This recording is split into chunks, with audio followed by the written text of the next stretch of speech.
Oggi siamo qui a parlare di un qualcosa che esce fuori dal mio interesse in realtà, perché devo parlare di un signore che si chiama Massimo Polidoro.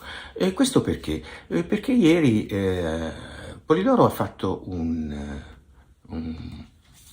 intervento su YouTube, spinto dai suoi fan, che gli hanno chiesto se poteva esprimersi nei miei confronti, cioè dire cosa pensa delle mie ricerche e di me, visto che io ho detto e fatto tutto un certo numero di cose che evidentemente a Polidoro non sono garbate, perché Polidoro fa parte del CICAP, che è un comitato che scimmiotta un altro comitato americano che una volta si chiamava CISCOP, sulle affermazioni del paranormale. C'è scritto così. Ora, io mi sono sempre chiesto, invece di controllare le affermazioni del paranormale e poi controllare per conto di chi, non si è capito, perché invece di controllare le affermazioni sul paranormale non va a controllare il paranormale? Affermazioni sul paranormale, cioè te non sai che cos'è il paranormale e ne controlli le affermazioni? C'è qualcosa proprio che non andava, ma ognuno poi fa il suo lavoro. E questo signor Polidoro dice: no, ma io non parlo di personaggi come Malanga, di Caria o della Tonini, perché non mi interessano. Ora, innanzitutto, e dice poi vi spiegherò perché non mi interessano. Ora, mettere il mio nome, Corrado Malanga, vicino a un personaggio come Caria, che parla, vede, ha delle locuzioni interne con la Beata Vergine Maria o con Gesù Cristo, con i santi di tutto il Parlamento, oppure con la Tonini, che invece di parlare con i santi parla con gli alieni tutto il giorno. Beh, io non parlo con nessuno, non parlo con i santi, non parlo con gli alieni, non mi interesso più di oggetti volanti non identificati da almeno 15 anni, perché credo di avere spiegato, detto in circa 25.000 pagine cosa penso di quell'argomento, e quindi non ho più niente da dire. Non so perché il signor Polidoro pensi che io sia al livello di questi personaggi che lui ha notato. Sì, lui dice, Polidoro, sostanzialmente, che io sono un vecchietto che è da tanti anni in pensione, ha insegnato una volta all'università, ma uno che si interessa di UFO poi, e che è vero che ha pubblicato recentemente un articolo su una rivista scientifica, però questa rivista scientifica non è affatto una rivista scientifica, è una rivista predatoria, come la definisce lui, dove si paga per pubblicare i lavori scientifici e soprattutto che non ha valore scientifico. Ma anche se avesse valore scientifico, quello che c'è scritto su questo lavoro non è detto che sia scientifico, perché su queste riviste ci si può scrivere di tutto, no? E soprattutto bisogna aspettare anni e anni per vedere se la comunità scientifica ha approvato o non ha approvato il lavoro che noi abbiamo pubblicato. Ora io dico, probabilmente Polidoro, che non fa lo scienziato, che non è mai entrato in un laboratorio e che si è limitato nella sua carriera a scrivere romanzetti per bambini piccoli, perché questo dice Wikipedia, non sa assolutamente che cosa sia un lavoro scientifico.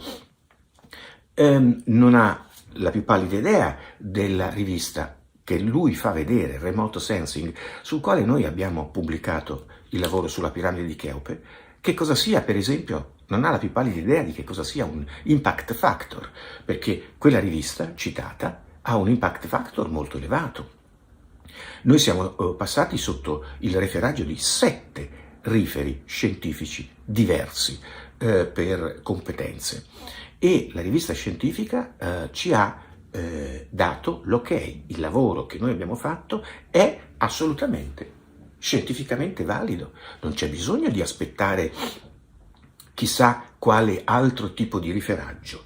Poi Polidoro mi sembra che dica sostanzialmente che quel lavoro pubblicato poi non interessa a nessuno, quindi non sarà di nessun interesse, che la comunità scientifica lo guardi e lui sostiene che nessuno praticamente ci ha dato retta. Ora mi fa piacere che Polidoro sappia quante lettere noi abbiamo ricevuto di persone che lavorano nel campo dell'egittologia e del radar che ci confermano non solo l'interesse ma anche la validità delle nostre tecniche che abbiamo messo a punto sul radar ad apertura sintetica. Mi sembra interessante che Polidoro conosca esattamente tutte le dichiarazioni di queste persone che ci hanno scritto. Evidentemente Polidoro guarda nella mia posta, in qualche modo.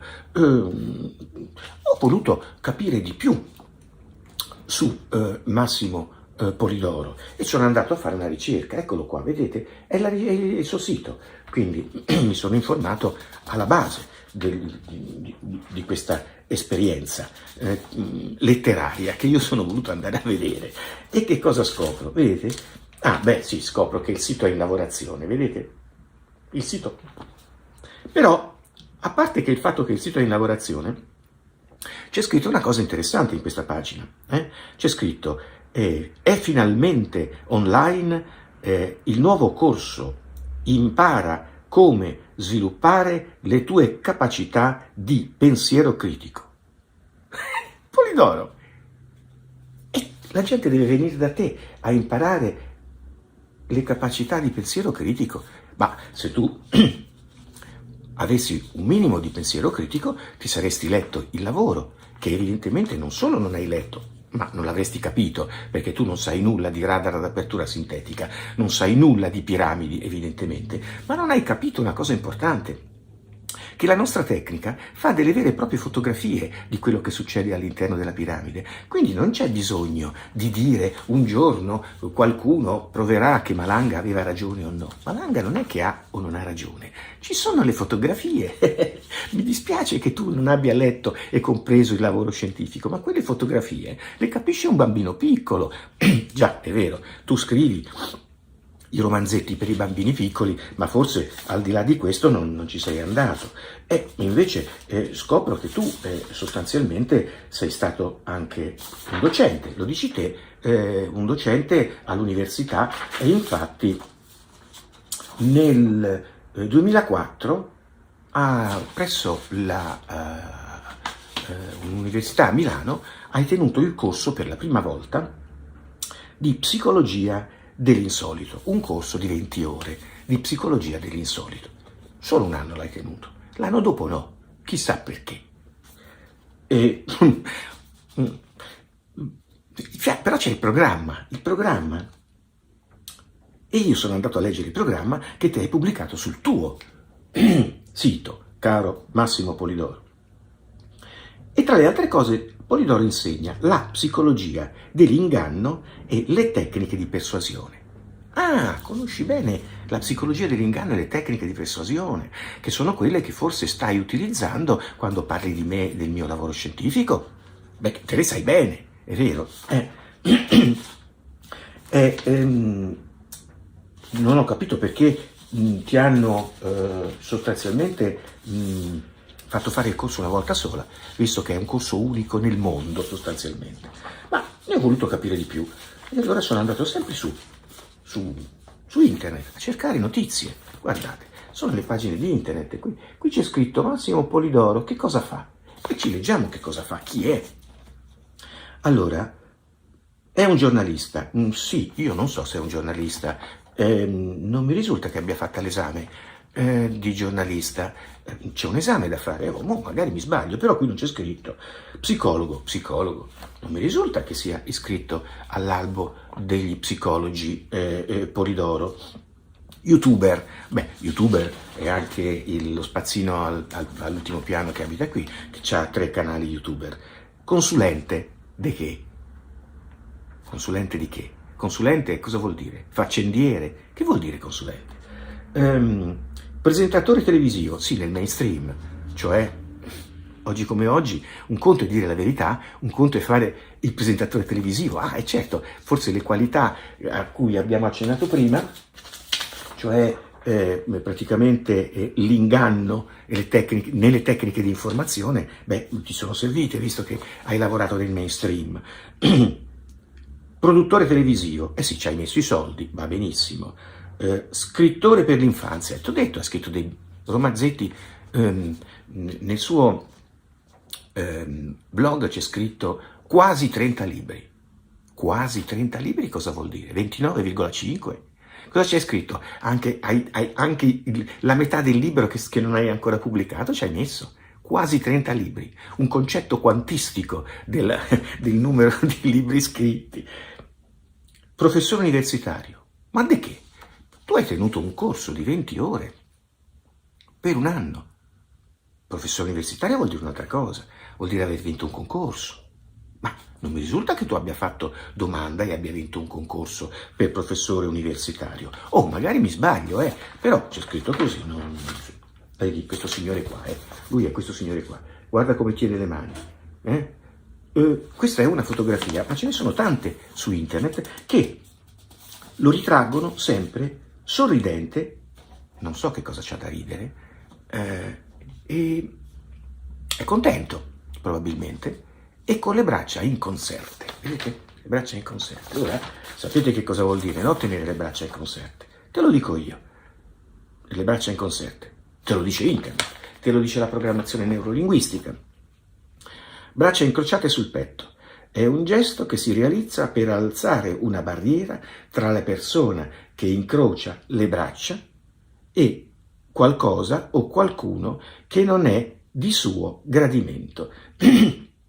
Si tratta di un gesto universale, comune a quasi tutte le culture e le situazioni negative e scomode. È interessante capire come questa persona si distacca dalla realtà, che gli fa evidentemente schifo, assumendo un atteggiamento di difesa e di barriera che in qualche modo lo caratterizza. Cioè lui non si sente un comune mortale, evidentemente. Beh, per gli antichi gli dei erano matti, perché gli dei per gli antichi greci potevano fare quello che volevano e siccome non avevano razionalità venivano identificati come dei pazzi, come dei folli. Tanto è vero che per gli antichi greci i folli erano quelli che parlavano con gli dei. In questo contesto abbiamo qualcuno che si erige super partes, mi sembra di aver capito, e che si permette di dire delle cose che escono fuori dal mondo, cioè delle follie, soprattutto sui lavori scientifici. E sempre andando a cercare cose strane su questo Polidoro, che io peraltro non avevo mai, me ero mai filato, si dice a Roma, scopro che è veramente molto simile ad Alberto Angela. Sì, e sembrano due fratelli. E qualcuno ha anche pensato male. Oh, non lo sono stato io, È internet che dice che questi due sono fratelli nel vero senso della parola. Che strano. Però si capiscono tante cose, se fosse così non ci sarebbe nulla di male, ma siccome il DNA non è acqua, il DNA di Piero Angela, sapete, mi sembra che avesse 6 lauree ad honorem. Io ce n'è una sola, ma me la sono veramente guadagnata con una tesi di 2 anni e mezzo di laboratorio. C'è una bella differenza tra il mio DNA e quello della famiglia Angela. E poi ho scoperto anche una cosa interessante che non mi sarei mai immaginato, che la famiglia di Polidoro sostanzialmente mi sembra che abbia un grande interesse per tutti quelli che sono i fenomeni più strani, tanto è vero che anche la moglie, credo che sia la moglie, che si chiama, ora ve lo dico, Roberta Baria, ha scritto un libro interessante, Il mostro nel lago, indagine sulle origini dei mostri lacustri. Eh sì, perché lei è un'esperta del mostro del lago di Como. Interessante questa cosa. Guardate, c'è il libro, facciamo pubblicità. Il mostro del lago di Como. E allora io mi sono detto, ma come? Mm, come ti chiami? Come ti chiami? Massimo Polidoro. Invece di interessarti del lavoro sul SAR, sul radar all'apertura sintetica, perché più da vicino non ti interessi di quello che ha scritto la tua moglie, sempre che non sia un'altra persona, che ha scritto il libro sulla ricerca scientifica sul mostro del lago di Como?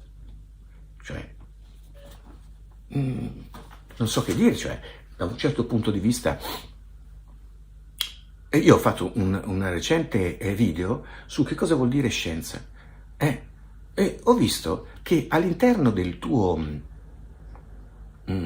sotto i commenti del video che hai fatto parlando di me, ci sono delle persone che ti seguono e ti apprezzano, che hanno fatto dei commenti interessanti. Per esempio ce n'è uno che ha detto, sì, questi personaggi come Malanga sono tutti dei palloni gonfiati, degli epiteti strani, e poi, oltre che non essere neanche degli scienziati, sono anche Novax. E credono a tutto. Allora, scusa, credono a tutto e sono anche Novax? Queste sono le persone che ti seguono. Sai cosa vuol dire credono a tutto e sono anche Novax? Sono i Novax che credono a tutto. Io sono ancora vivo e ci rimarrò per molto tempo. Non so gli altri che cosa faranno. Mi sembra sostanzialmente, quindi, caro Polidoro, che tu abbia un ruolo importante nella società, un ruolo che prima gestiva una signora che si chiamava Vanna Marchi, e però il tempo cambia, l'idea che poi Vanna Marchi sia finita in galera perché ingannava le persone per soldi è passato, perché le tecniche si sono, come tu stesso insegni, raffinate, e io per soldi non ho fatto niente. Per esempio, ho fatto tutto gratis, sempre, per tutti. Quindi i convegni che faccio, le cose, sì, i libri che ho scritto mi devono pagare, perché l'editore mi ha detto che se non mi paga si va in galera, e quindi sono costretto, mio malgrado, a prendere i soldi dei diritti d'autore. Sì, che sono un po' di più di quelli che prendi te, mi sembra di aver capito. Su questo possiamo essere d'accordo, perché i tuoi libri chi li legge? Mi sembra un po' meno gente, bambini piccoli, certo. Io ho fatto quasi tutto per niente, perché era divertente farlo, perché è divertente fare la ricerca scientifica. E quindi ai tempi di Vanna Marchi c'erano le persone che sostenevano Vanna Marchi, che sarebbero oggi state identificate come dei cretini. Cretino deriva da crétin, francese, che i francesi a quel tempo, tanti anni fa, dicevano, questo non può capire, è cristiano. Questo vuol dire crétin. Ebbene, oggi te c'hai tutta una sfilza di personaggi che ti segui, che sono tanti, 250.000 crétin, porca miseria, tanta roba, che ti sostengono. E te sostanzialmente hai preso il posto di quella che una volta era Vanna Marchi. Mi sono informato, ho visto che hai fatto un sacco di ricerche che sono state tutte sconfessate dai principali, diciamo, esperti su tutti i campi nei quali tu hai parlato. Ci sono dei veri esperti che hanno detto che le cose che dicevi te non erano vere. Non vorrei citare Mazzucco, che ti ha sputtanato, mi sembra, parecchie volte. E ora te ti sei messa anche ad intenderti di radar ad apertura sintetica. Vedo che hai fatto dei progressi incredibili. Beh, ma la società ha bisogno comunque di persone come te. Una Vanna Marchi ci sta sempre bene in questo paese di soggetti che ti seguono.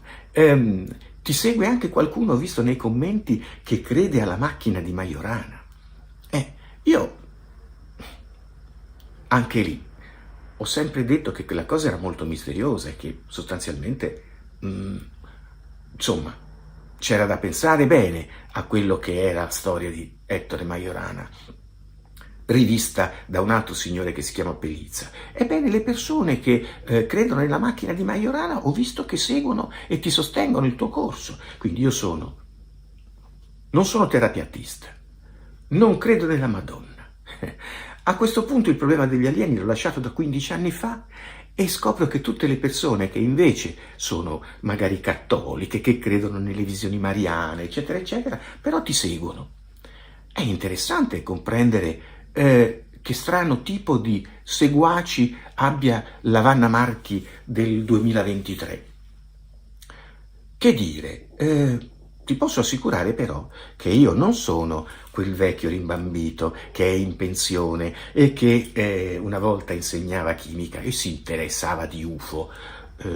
Credo che tu non abbia capito bene chi sono io.